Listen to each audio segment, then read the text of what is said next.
This is episode 119 of AA Beyond Belief.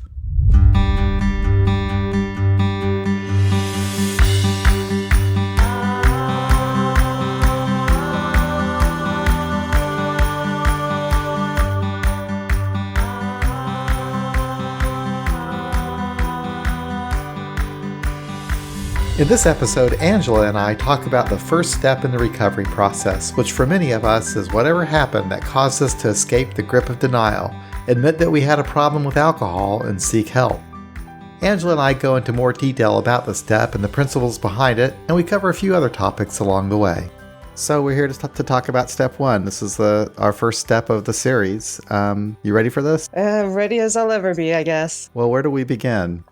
Well, you could say what step one is. I actually was looking up some of the versions of the steps. And of course, the first version, written in 1939 by Bill Wilson, that we know in AA is we admitted we are powerless over alcohol, that our lives have become unmanageable. Yeah. There are some other versions that I've learned about over just the last couple of years, a lot of them from the podcast, but one that I find interesting is Serge Pringle's The Proactive 12 Steps. And his is real different. There is a big split between who I want to be and what I do. I am stuck in what I do. Oh, I like that. Yeah. And then, cool. Of course, Arliss G. and Martha Cleveland from the Alternative 12 Steps. Mm-hmm. I did read this week, and I really enjoyed reading it, but admit we are powerless over other people, random events, and our own persistent negative behavior, and that when we forget this, our lives become unmanageable. Yes. Yeah. And that's the one that you were first working when you were introduced to the steps, isn't it? Yeah. Yeah. And it's the one that I work with other people now too. And I find that they really, really relate to that one. One of the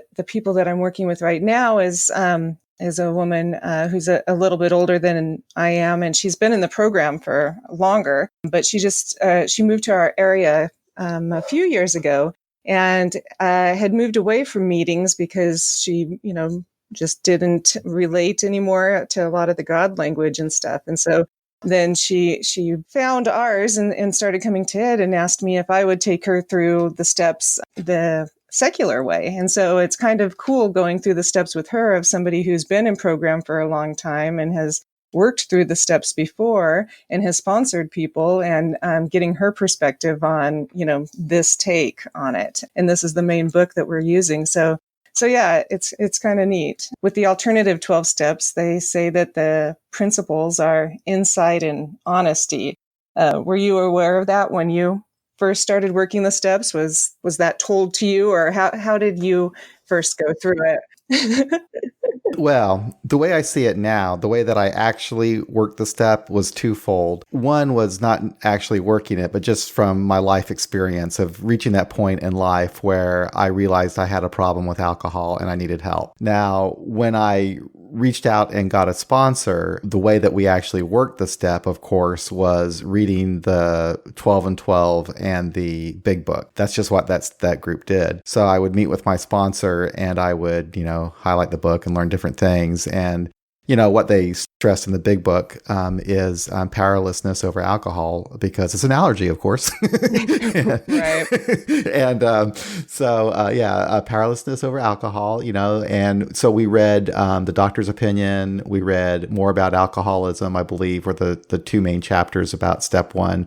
And then, of course, the 12 by 12. But, I guess what we did is we read that. We also had conversations around the material, kind of relating our own personal experiences to the step. And looking back on that experience as a new person in AA going through that, I realized that how I was really working the step was by sharing my story with other people. And then by doing that, learning and further escaping the denial that I was in during my active addiction. So it's kind of a long-winded answer to your question. No, I like it because I think it's probably familiar for a lot of people. I know that when I was first listening to people talking about the steps and how they did it, that I didn't get the whole principles type thing. I didn't know that there were specific principles. It's like we say in meetings, we practice these principles in all our affairs. Well, which ones, are those? when I was new, I couldn't hear any of that. And I hadn't developed my AA to secular language translator yet. That took a little while. But yeah, the way that we do it, or the way that I do it with people now, is we do writing. And so I know that, that some people don't like the little homework assignments that sponsors give out, but that's the way we do it. And we're basically getting, I think, at the same thing that you did, which is to understand better, our story and the story we make up about our story. So I usually assign something like write a paragraph each on 4 topics. And the 4 topics are like, what's the first time you remember tasting alcohol? What's the first time you remember getting drunk? Sometimes they're the same, sometimes they're not. The first time you thought you had a problem with alcohol, and the experience that brought you to AA. Yeah, and then we I have them read through step 1 in the alternative book, and then kind of either write down or underline or whatever they want to do, the statements that either, mean something to them or that they disagree with, or anything that they read through that they want to talk about it at the next time that we get together. And so, so the goal of that is, basically to have some reflection, and think about, am I powerless over alcohol or whatever it is that I'm doing that's making my life difficult, and so that's what I ask when we get together next is I either ask or I listen to, what they wrote and see if, do they seem to be in a place where they get that, are they in a place where they think their lives are unmanageable, kind of like have they, I think in Joe's Beyond Belief Musings book, there's a page where he's talking about whether it's a ceasefire or a surrender, and that if you surrender, that it's not conditional. And so if you haven't surrendered, then it's merely a ceasefire. And I kind of liked that language. But do you think that your life's unmanageable? And how long have you been able to stay sober currently? I think that that's an important thing to think about when we're working together to help with positivity partly, but, and also what do you think's contributing to that? What do you think helped you get to wherever it is today that we're talking, that you've been able to stay sober? And so that's kind of, leads us into step 2 of recognizing resources outside ourselves. But that's how I generally start with people is looking at those things to get them thinking about, their history with alcohol or substances, and where that started. And I used to do this with just the 4th step because things would often come up for the women that I worked with on the 4th step regarding abuse issues and things that were repressed that they wouldn't even know about until they started writing, and in the writing process, stuff, starts to come up. And, I know that's happened for me in journaling, that I'm writing something and then all of a sudden like, oh, I forgot that time when, such and such happened. But it's happened with the first step because of the writing assignment and activity that I've had a sponsee that had a repressed memory of when she was a teenager of being sexually assaulted. And so that was really disturbing for her because, she's in the process of getting sober and then this comes up. And so it's like, well, do I really want to, be doing this when these painful memories just suddenly appear? And so I always suggest that the people I work with, particularly when something like this comes up, seek counseling or outside resources. And, depending on the person, if they're in college or something, we talk about the resources that are available here in town from, the university or any other resources if they don't have the funds to be able to seek that out. But I think it's really important that people know that, those are places that you can go and that you should go when you're in recovery, that we seek outside help, that, AA isn't a cure-all for everything. These tools that we start to develop are helpful for a lot of areas of our life, and as a program of living, it is good stuff. But, sponsors are not counselors. We're not trained professionals. And what I'm doing is just, taking somebody through, with my understanding and what I've learned. But, it's not a profession. And that goes beyond my pay grade. So I'm always happy to talk with them and share my experience with that, because it is part of my story too, so that they don't feel alone in what they're feeling. I used to watch this program with my wife. She loved it for I don't know why. It was Intervention. Did you ever see that? I heard about it, but no, I didn't watch it.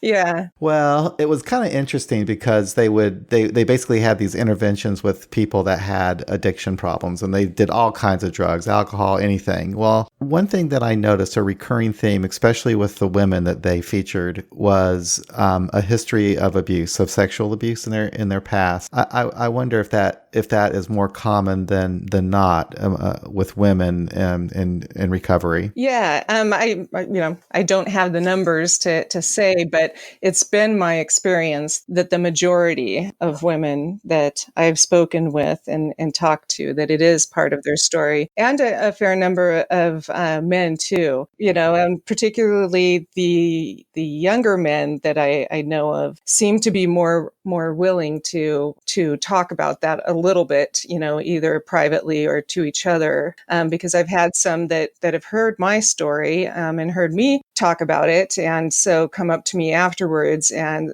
say, hey, that's part of my story too, but I've never talked to anybody about it.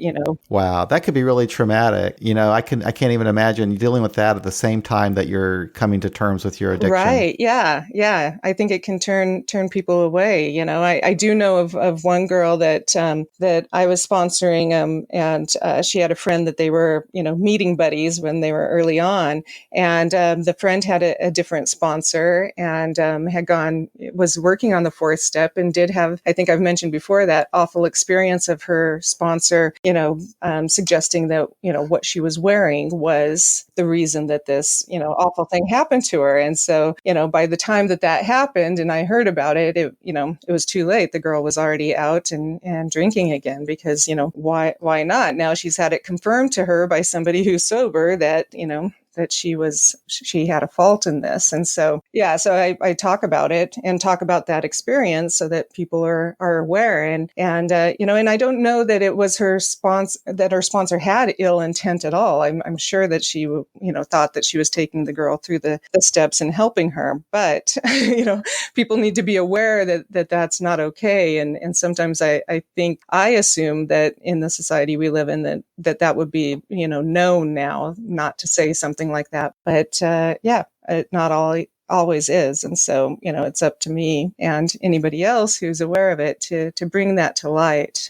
So, speaking about women in recovery and dealing with this step, this is totally anecdotal, but, most of my recovery, I went to a men's group for 25 years. So I didn't really know a lot of women in recovery. And it wasn't really until I started the We Agnostics group that I was in meetings with women. And, of course, this is an agnostic group, so it's a little bit different than others, but there's been more than a few women who told me that they had a problem with the word powerless. Yeah. And do you think that's a fairly common theme? I do. Yeah, definitely. Because oftentimes, we either grow up or we've experienced where we've been in the down power position and had to fight to get either respect or recognition or to survive for a variety of reasons. So the word powerless is definitely difficult. And so talking about it and as many ways as possible is definitely, helpful, I think. I just find that really interesting. Because I look at I talk to these people and I like having that experience of being able to meet someone with a different perspective. And I flash back because I see myself in my 20s and I saw that first step, and I thought it was a perfect description of my life. But of course, I'm a guy, and I guess that was okay for me. But it's how different it would have been for me if I would have looked at that and those words would have turned me off. Right. Yeah. Well, and it's true because we've been, or at least I know I've been powerless so many times, made powerless. So it's not an ego type of a thing. It's that I've been physically and emotionally and whatever else way made powerless in my life. And so yeah. So going to an AA meeting where it says you're powerless over something, yeah, it's not super helpful. So yeah. And I think with the original AA people, and I'll let historians correct me, but I think that they were looking at powerlessness in the sense that I have no power, so I need a higher power, that being God, I think, as to a large extent. And the whole surrender process was kind of like a conversion process. But I saw it from the very beginning, actually, for me, as just being powerless over alcohol, in that once I begin drinking, I lose control. Yeah, and I think that most of us come to that conclusion for what powerlessness is. But still, talking about it at meetings is, well, I think it's difficult. We usually don't talk about powerlessness or use that word. We often, I like Alan Berger's version of it I'm looking at the little book, A Collection of Alternative 12 Steps, the Roger C. one. But that, how he talks about that it helps us shatter our reliance on the false self, which was fed through a lack of self-awareness, poor self-worth, lack of language, plus denial, physical, mental, and spiritual compulsion. That I could understand a lot easier than powerlessness, and it took it away and it brought it back to, me and what I could do. Sometimes with the word powerless, then it makes it like something outside of myself is again, in control. And so, I wasn't coming to AA so that, something outside of me could change my drinking. I was hoping. Yes, that is exactly the objection I hear. It's that they say, I want to have control over my recovery. I am the person responsible for it. And I think that whole idea of admitting powerlessness is that nothing I can do. I need you to. Right. Yeah. Well, and also when people, do the I'm powerless over people, places, and things stuff, that always, that too, because I feel like, the tools that I've learned here has helped me to, have my own agency, to get a sense of appropriate power and how to use it. But when I hear that, it reminds me of, I think I was working with my sponsor and she was asking about my amends, and I had, significant financial amends. And one of them, which, I still have, is school loans. And so when she asked me about it, I was like, I'm powerless over people, places, and things. School loans is a thing. Nothing I can do about it. It didn't go over well, Yeah. But I thought it was hilarious and a fun way to tease about that kind of saying in AA. I'm powerless over people, places. It is funny. I know. I wonder whoever came up with that. It's like one person said it, and everyone thought it was brilliant. They kept repeating it. I mean, I know what they're getting at it is that, I only have control of my reactions and my emotions and things like that. But it's just, it's trite sounding when you just toss it out there. Well, I like the way that you approach it, Angela. You mentioned the word reflection, and that's what I was thinking about when it comes to this is reflecting on my drinking, which was almost a natural thing for me when I first came to the point where I realized I had a problem. I immediately started thinking back. I started thinking back to when my drinking started, the first time I got drunk, the problems, the people who tried to talk to me about it, and who I wouldn't even accept hearing anything about it. And what really shocked me at the time was the depth of my denial, that based upon the facts, it should have been completely obvious to me that I needed to stop drinking, but I hid the facts. And so, it was through actually just being arrested too many times and losing my job that kind of woke me up to come out of that denial. But it was a real difficult period. So, when you're doing what you're suggesting that you do by writing those things out, and I've seen that in other books too, like the Secular 12-Step book, Bill W., he writes about taking like a first step inventory where he does something similar to that, where he just recommends that people write stuff out. And there is a lot of power in writing, I think, because I used to also do a journal, and you really do see things writing that you might not. Yeah, otherwise. and I think for specifically for the first step, when people are new and coming in, that it's there's so much confusion and stress. Sometimes they're here, at the urgency of the state or local government, like you mentioned.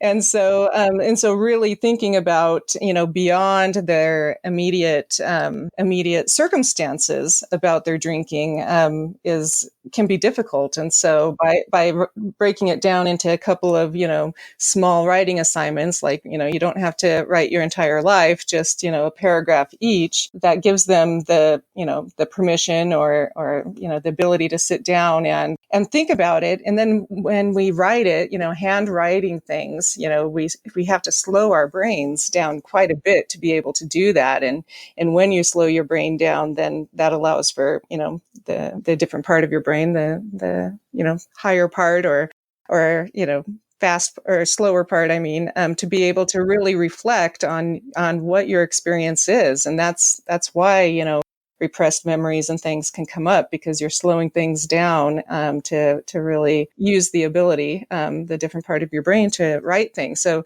that's been something in our community that people kind of talk about the minutia of, does your sponsor make you write things out, or can you use a computer, or and some people are like, wow, you have to actually write things out by hand. That's controlling. And it's like, well, it's actually more about how the brain works and processing of information and stuff. So isn't that weird? I find there's a difference in typing on a word processor and writing also. And I hardly ever actually write anymore. I always type on my computer. But actually the second time that I did my fourth step, that was actually a discussion I had with my sponsor. Do I write it by pen? And I elected to do that one on the computer. Yeah. It was a different experience. Yeah, well, because different. Our brain's so fast and automated. We automate so many activities. So by, doing it by computer, sure, you can get more written, but the insight, I don't think is usually there of, why, and when you're writing things by hand, it's a different system in your brain. You have to go through a different process and use more channels to be able to do it. So it's an important part of when, and also when I'm doing my own stuff, if I'm super upset about something and either unable to get a hold of my sponsor, or it's just, not the right thing to do at the time, I do, go through and do kind of a fourth step process of writing the thing out so that I know. And usually by the time that I've written for a little while, I'm at a different spot. So not only am I usually calmer because I've removed myself from the situation and went to write something, but I've just slowed my brain down enough that I'm like, oh, okay, I see. I'm not actually mad at this person because of what they said or they did. It just reminded me of another thing that I'm upset about. And so, I'm able to process it a lot easier when I write things out by hand. I just usually not wanting to do it because oftentimes I'm wanting to feel, the righteous indignation because it feels good. And so writing things down, I know, takes some time. And I usually try to convince myself, or I'm good at convincing myself, that I actually see things how they are, and that this person is being a jerk, and, I need to stand up to them, or whatever else it is. I'm just in that spot that, no, I don't need to write this down. But if it's bothering me enough, or if it's really a relationship that I value, then I'll go and do it, because it's worked for me enough that I know I'll get some results. Sometimes it's having to make a decision that I don't want to make, or having to set up a boundary, but it works for me. Well, that's interesting, the whole idea of slowing the brain down. And it makes sense to me when I think about it, because I used to do a lot of writing. Really, I was a writer my entire life. By the time I was a little kid, I guess it was because my brain was so scrambled that the only way I could make sense of what was going on was to write it out. And like if I was angry at my parents, I would write it out. If I was confused about a situation at school, if I was depressed, I would always write.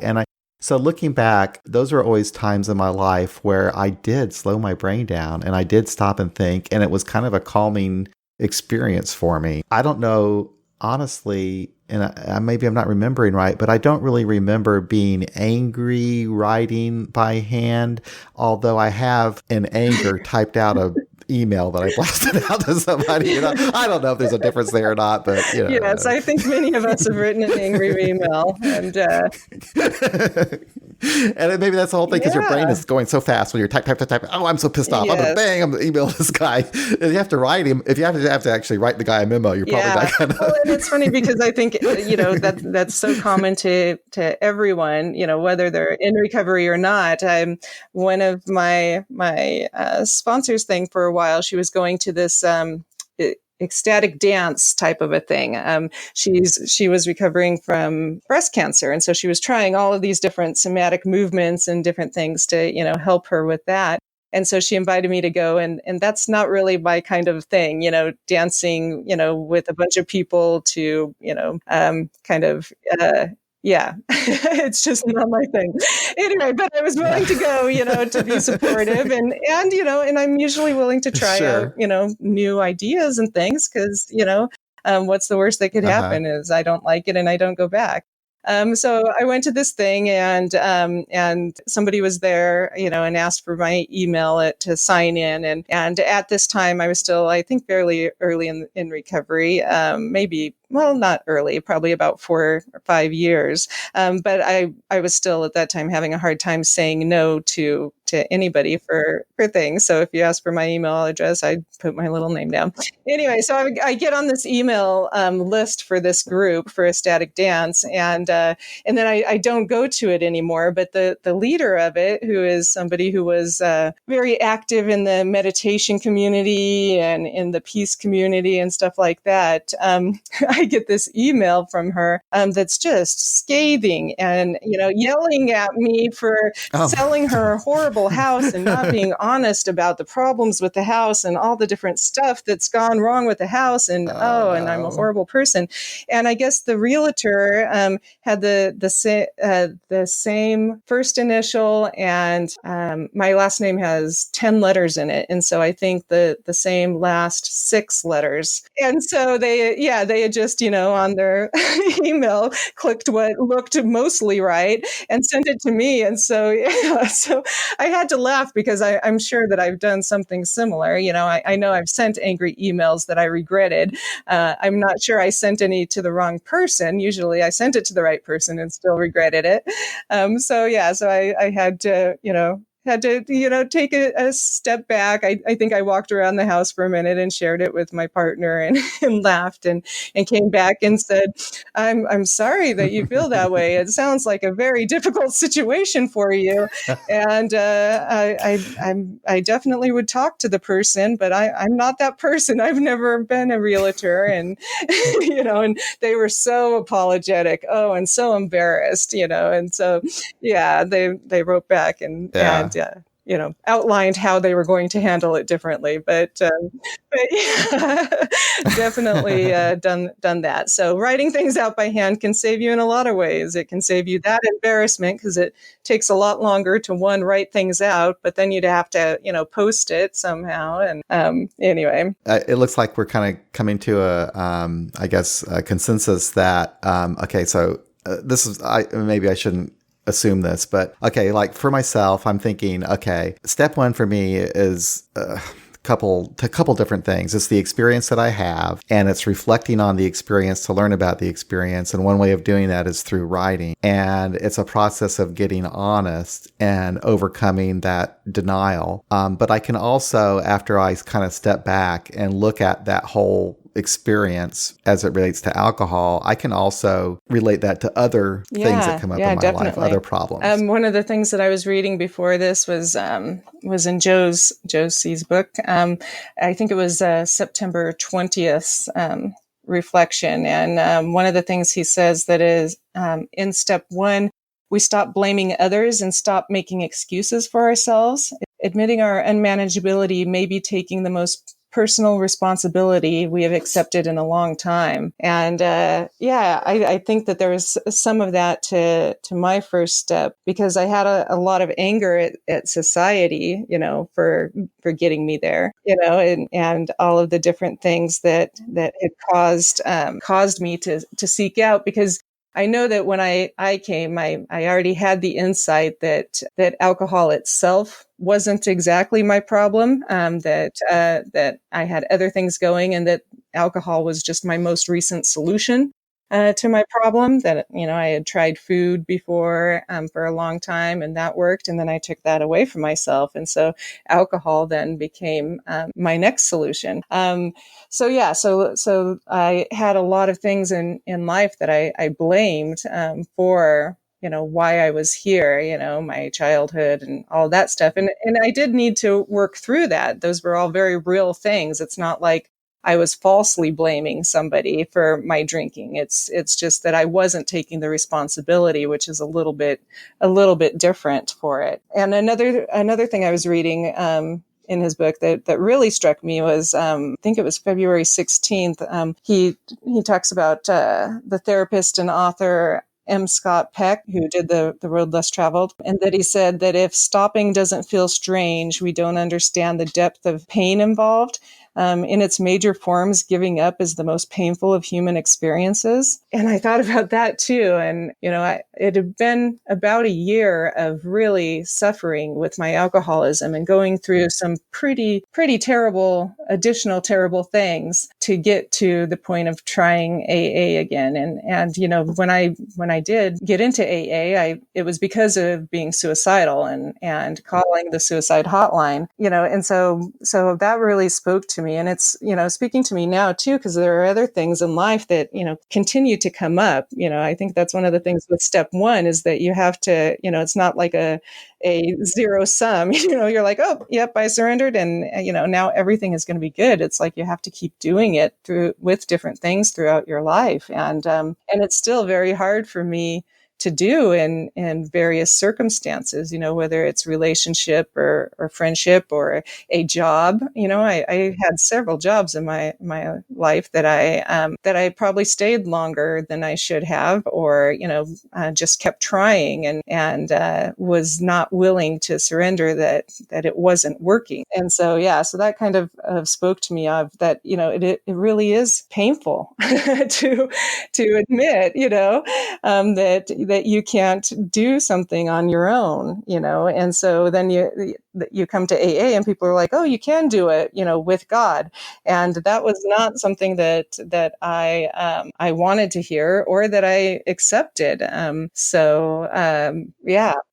was like that with almost everything in my life. I would not admit that I had a problem, and that seems so insane to me now, but I would never, I guess I wasn't even interested in looking within myself to understand, what kind of problems I even had, but I was reluctant to ask for help for anything. And one thing though, I grew up with a mother who was mentally ill, and one of my greatest fears was being like her. So I think I avoided that by denying that I had these problems and not ever acknowledging it or seeking help for it. But I did drink, and I think I drank to a large extent to escape those feelings. Yeah. But what do you think? You also mentioned, I think in Joe's reading, and it's also in the original step, the whole idea of unmanageability. And is that even problematic language? Well, I think that it could be, and that,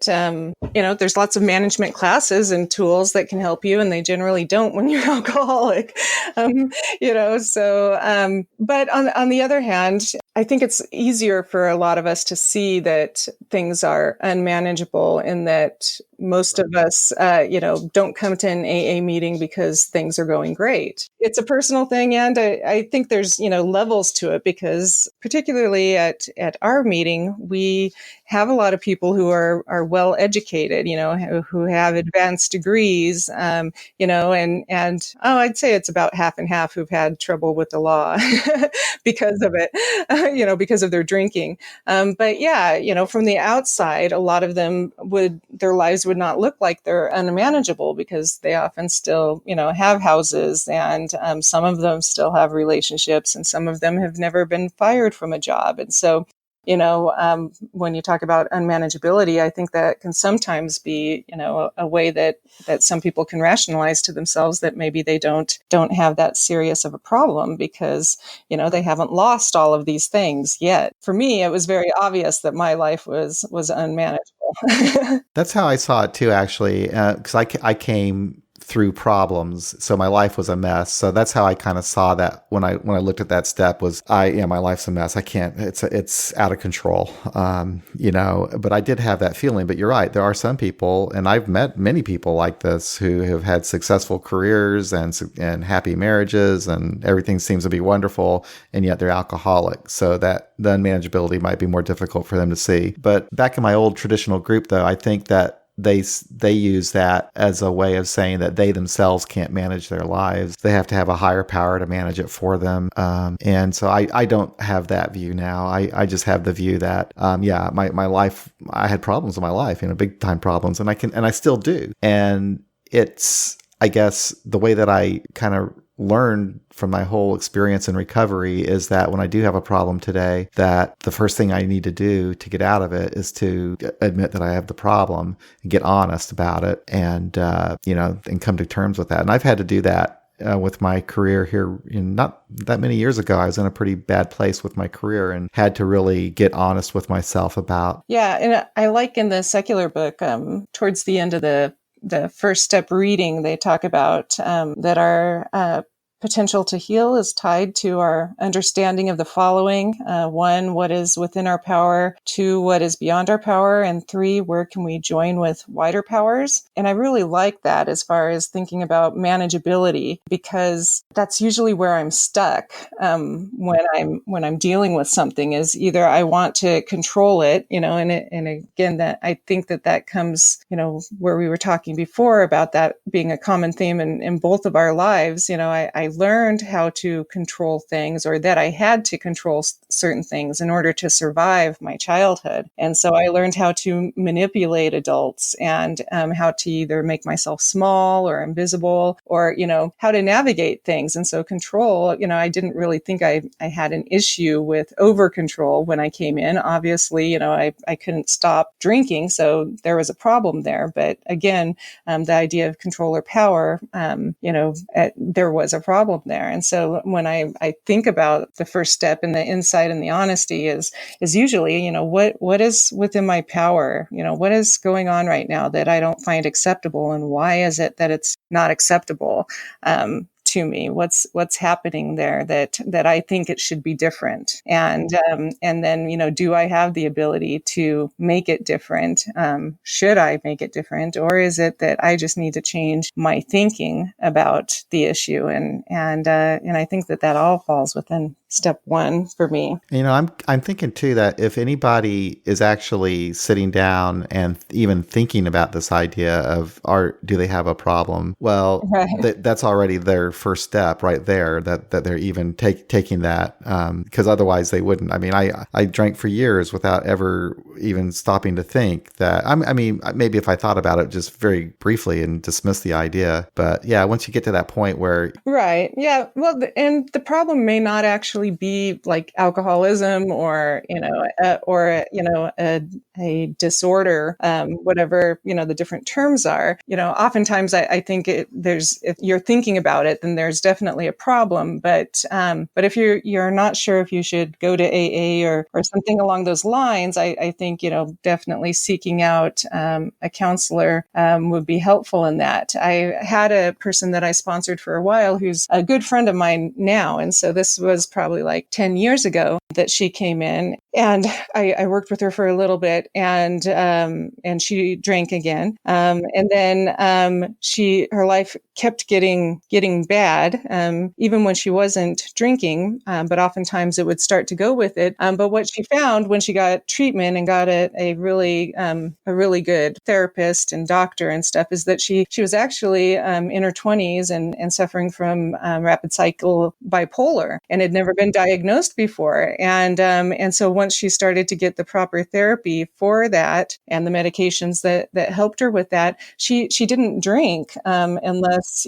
she was in those phases, and one of the phases that alcohol went with it.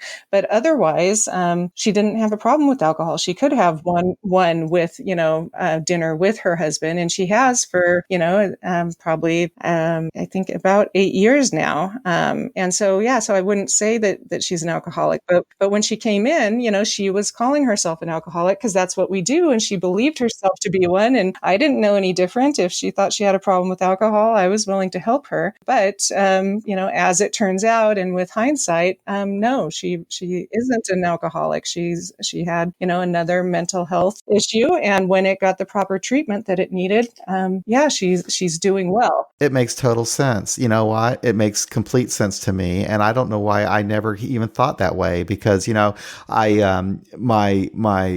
was the brainwashing I received was that that if you show up at an AA meeting, you're an alcoholic. But you know what? It also says Right. that the drinking is a symptom of an underlying problem, and you know what? Sometimes that underlying problem is not. Right. It has nothing to do with your physical addiction to the alcohol, Yeah. perhaps. It might just be a serious mental illness. Right. And and so we don't really talk about that in meetings. Usually, if somebody says that they might have a problem or they're there, they're like, well, if you're here, you probably do.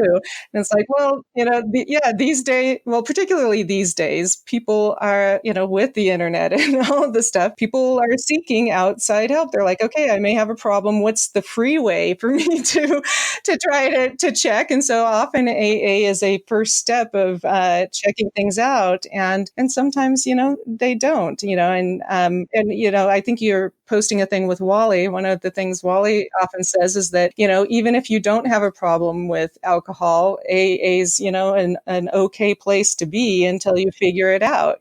So yeah. A misnomer is that you have to be an alcoholic to be an AA member. You know what? You really don't. All you have to do is have a desire to stop drinking. My sponsee, who is a Latter-day Saint, she has a daughter who's about to turn 20, but when she was 18, she went to one of those EPA events, and they were doing the giving out coins, and it came to 18, and she's like, I'm going up to get a coin. And her mom's like, what? And she's like, I haven't had a drink in 18 years, and I'm going to go get a coin. And, and so she went up there, and she'd been pretty much raised going to meetings. And so even though she's never had a drink because of her religious belief and stuff, she actually, when she gets upset, she calls one of her mom's friends to do a fifth step, and she'll go to a meeting because she's under the belief that she's likely alcoholic. She just hasn't had a drink, and so a little bit different spin on it, but yeah, she uses the tools of AA, and it seems to work out pretty well for her. It makes me laugh though. I love it when a little light bulb goes off in my head. You've probably set me on a whole different path here now when I'm thinking about people showing up at our meetings. And I also think about a conversation I had with my psychiatrist, one of my psychiatrists some time ago, and he told me, and I've always heard this, that he could never really diagnose somebody until he got them off of their substance abuse, whatever substance they were abusing. And then after they would do that, they could take care of the problem. I never thought it through. I never thought it through that, you take care of that problem and then that takes care of the other. It's kind of funny. Anyway, interesting. All right. Very interesting. We did cover a lot of ground here. Thank you. I think that this really turned out pretty well. I just see this as just a simple thing of we have some sort of an experience that gets us to this problem where we reflectively kind of forced to reflect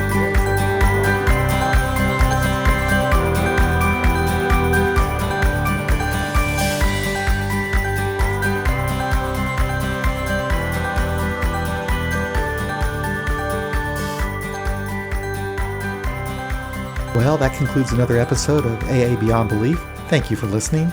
If you would like to support our site and podcast, there are a couple of ways you can help out. You can post a review on iTunes, hopefully a favorable one. You can help us out financially with either a recurring or one-time contribution. You can do this by setting up a small recurring contribution at our Patreon page, which you can find at patreon.com/AABeyondBelief, or through PayPal at paypal.me/AABeyondBelief. And you can always just visit our site, aabeyondbelief.org, and click on the donate button. Thanks again for listening. We'll be back again real soon with another episode of AA Beyond Belief.